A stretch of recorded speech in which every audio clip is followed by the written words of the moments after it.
All right, guys, this is Mr. Oliver. This is going to be the solution for AP Physics C Unit 3 review questions, and this is going to be for free response question number 2. Let's go ahead and get started.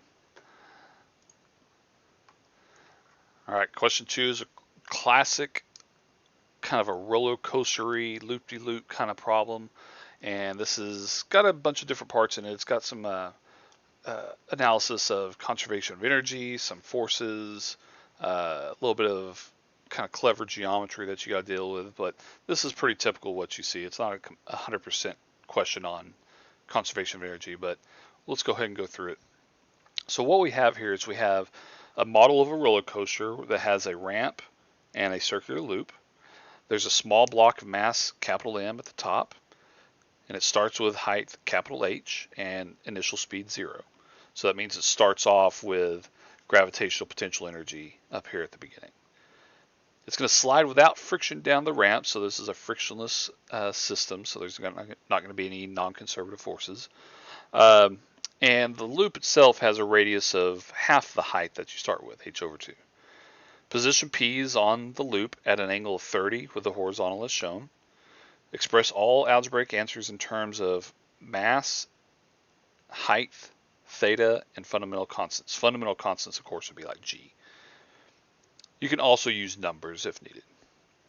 All right, so that means that your answers can only have these letters: capital M, capital H, theta, lowercase g, numbers, and that's it. Those are the only things that you can have in it. I would make a special point to note what the case of these letters are: capital M and capital H. If you wrote lower m and lower h, they may not give you credit. So be careful what you're writing. It does matter. Question A says, derive an expression for the speed of the block at position P. All right, so first thing I want to do is I want to find out how tall position P is from its initial, from the ground level down here, 0 height. Well, it's already at least h over 2, but it's also got a little bit of additional height here. So that additional height is what I'm looking for. Well, if you draw a circle and you just kind of look at that a little bit closer, here's our circle, here's the center, and we're at some kind of a location right here, which is called P. Well, the radius of the circle is h over 2. So this distance from the center of the circle to P is h over 2. This is an angle theta, measured from that horizontal, and so this height that we're talking about is going to be this length right here. It's going to be the opposite side of this right triangle. And so that means that this height has to be h over 2 sine theta. That's going to be our height. And so on the problem, when we say what is this additional height, we have to indicate that that's h over 2 sine theta, not some arbitrary variable. All right, so that's one thing that I need to know. And so another thing I need to do is say, well, what kind of process do I use to figure out what that speed is at P? Well, I'm going to use conservation of energy, of course. So I'm going to start off by saying the initial energy of the system equals the final energy of the system. The initial energy, of course, will be gravitational potential energy. That's what we started off with right here. It's got some height above the ground. So we're going to have mg capital H. That's my initial energy. And then at point P, you're also going to have potential energy, but at a different height. You're going to have a height of h over 2 plus h over 2 sine theta. Now it also says it's going to be moving at point P. That's what we're trying to find, is the speed of how fast it's moving. And so it's also going to have kinetic energy. So it'll have 1/2 mv at P squared. Do a little subscript for velocity at point P, plus mgh, where h is this entire height from the bottom of the loop to point P. So this is height of h over 2. Add the h over 2 sine theta, and you have h over 2 plus h over 2 sine theta. That's your term for your height at point P. So we can reduce this down a little bit. We'll go ahead and cancel our mass. It shows up in every term. I'm also going to take all my height terms, in other words, all this potential energy information and put it on the left-hand side. So I'll have GH minus GH with this, or I'm sorry, not GH, G times H over 2 plus H over 2 sine theta. And that's going to equal 1/2 VP squared. And so now it's just a matter of solving for VP. So it's a little tricky kind of working this out. So I can, first of all, let's go ahead and distribute this G here. So I'll have GH minus 1/2 GH, because it's H over 2, that's a 1/2 GH, minus 1/2 GH sine theta. So if I have a GH, that's the same thing as saying like 2GH. So 2GH, 2/2 GH minus 1/2 GH is 1/2 GH minus 1/2 GH sine theta. Okay, all that I did here is these two right here become 1/2 GH. And then on the right hand side, I've got a 1/2 VP squared. And so you see here why I left this as a 1/2. I put these in terms of 1/2s because it's easier to see that you can just cancel the 1/2s. And then last thing that you can do is take the square root. And so you get a solution for velocity at point P. It's going to be GH minus GH sine theta. If you want to go one step further, you could factor out this GH. And so your solution for the velocity at point P is GH quantity times 1 minus sine theta. And that's your solution for part A. All right.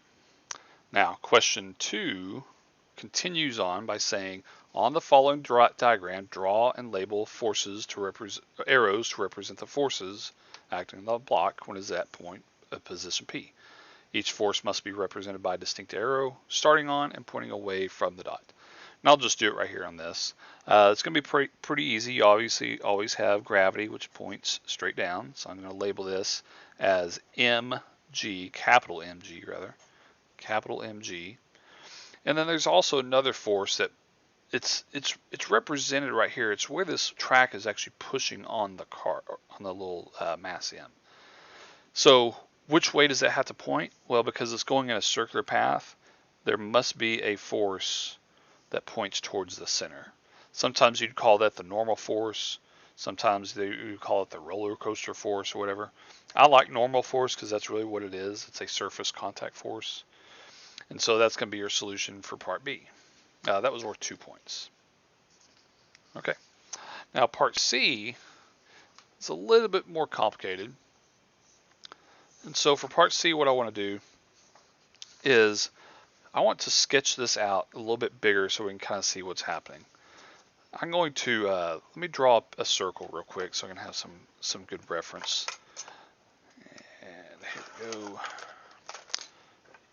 Got a nice protractor somewhere. Sorry guys. Alright, so I'm going to draw a circle. And I know that's probably not going to show up very well, but I think you can kind of get the idea. Alright, so there's my circle. The center of my circle is right here. I'm going to draw a nice little horizontal line across at that point. Okay. So it kind of goes like this. I'm just going to do a little dashed line. And then I'm going to draw this line here that represents where point P is going to be. Okay.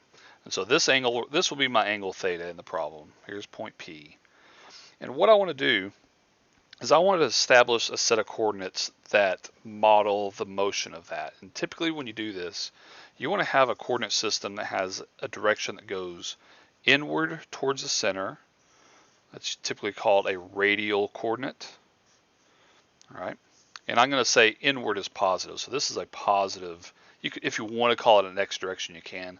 But I'm just going to label this as positive R for a positive radial direction. And then you'll always have a perpendicular set of coordinates to the radial direction. And so this coordinate that I'm drawing here, this would be a tangential coordinate. It's tangent to the circle. All right, so what I want to do here is I'm doing this because I know that my normal force points towards the center of the circle. And so here's my normal force. It's going inward like this. All right. That's the direction it's being accelerated. And usually when you're doing force analysis, you want to always orient your axes in the direction that it's being accelerated. So that's why I chose to do this kind of coordinate the way I did. Now, I do have a force of gravity. It's straight down. Okay. Let me figure out something real quick. All right. So it's going to be straight down. It's going to be somewhere around here. Just kind of get a good idea. All right. So here's our force of gravity. Straight down. It's pretty close. And what I want to do is, instead of breaking up the normal force into components, I'm going to drop the force of gravity into components. And so it's going to have a component that goes in the same direction as the normal force. Okay. And I probably should have drawn the normal force a little bigger. Let me do that. Okay, here's the normal force. The force of gravity is going to have a component that both goes in the direction of the normal force and also perpendicular to the normal force. Because of this coordinate system right here, I can break this up into a triangle that goes both perpendicular and parallel. All right. So here's our two components. This angle right here is going to be the same angle as this angle, theta. This side of this blue triangle for force of gravity, this one right here is going to be FG sine theta. And this component right here will be FG cosine theta. All right. Now what I want to do with this is I'm going to use this diagram to figure out what my net force is in that radial direction. Now I don't really care about this tangential direction. It's gonna contribute to it slowing down as it goes up, but I'm looking at this radial direction. So when I sum the forces, and I'll just do it right here, when I sum the forces in the radial direction, I have the normal force. I also have FG sine theta pointing towards the center. And those two forces collectively have to cause an acceleration, specifically a centripetal acceleration. And so now what I need to do is take this relationship and solve for Fn. Because that's the question it's asking for. It says, derive an expression for the magnitude of the force exerted by the loop on the track when it is at position P. Now notice that it also says, do not add anything to the figure in part B. That's why I came over here and redrew my picture. All right, so I can rearrange this just by moving the FG sine theta term to the right. So I'll have MAC minus force of gravity sine theta. Now normally that would be enough, but in this case we have to put it in terms of the variables that were given. So the normal force is going to be the mass times AC, which is V squared over the radius. All right. Force of gravity, of course, is mg. So we have mg sine theta. Now, I don't know what, I don't really have to do anything with mg, but I do know what my velocity is. That's the velocity I found at the beginning. That's this velocity. All right. So I can replace the v with my velocity at point P. So I'll end up with the normal force is equal to m times v squared. So I'll have g h 1 minus sine theta, and that entire term is squared, and that will be divided by the radius. Well, the radius, of course, was half the height front, and that was given at the beginning. So this is going to be h over 2. Now, I'm not going to put the divided by 2 down here. I guess I could. It doesn't really matter. I'll leave it like that for now. And then that will be minus mg sine theta. This term comes back over here. All right. And that is a solution. That is an expression for Fn. If you want to go a little bit step further and reduce this down, you can. it gets a little ugly, but you end up having, I'm going to move the 2 up on top first. I'll have 2mg h 1 minus sine theta. And, oh, I'm sorry, when I came back over here, this should have been, yeah, I messed up, guys. Earlier on part A, I forgot to get rid of, when I took the square root off, I left it off here. I don't know why I did that. That should be a square root. That's my mistake. I apologize. Yeah, square root. Okay, so that means when I come over here with this square, this entire term should be square rooted. Not the mass, the v term right here. V is squared. Okay, so now that's why I get this. 1 minus sine theta. All that divided by h minus mg sine theta. And so the h actually goes away, which is nice. And you get something a little bit more manageable. You get 2mg times 1 minus sine theta minus mg sine theta. All right, and so you look here. Let me go ahead and distribute across this parentheses. So I'll have 2mg minus 2mg sine theta minus 1mg sine theta. And so 2mg sine theta minus 1mg sine theta is 3mg sine theta. So we have 2mg minus 3mg sine thetas. And I can factor out, if I wanted to, an mg out of this. And so our normal force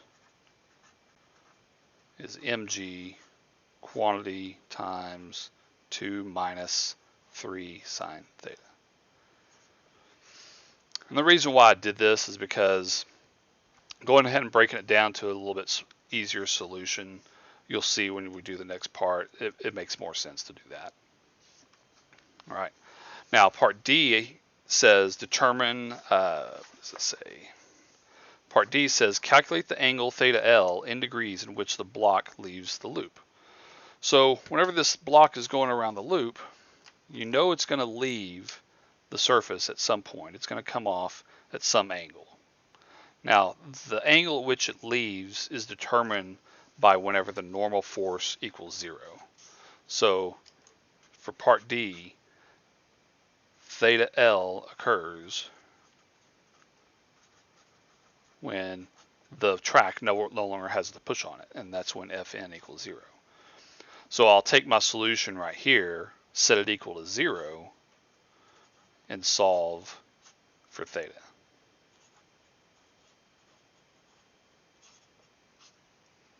Okay, so that's pretty straightforward. The mg divided by mg, well, that just goes to 0. And so we have 0 is equal to 2 minus 3 sine theta. So 2 is equal to 3 sine theta. Divide by 3, divide by 3. So sine theta is equal to 2/3.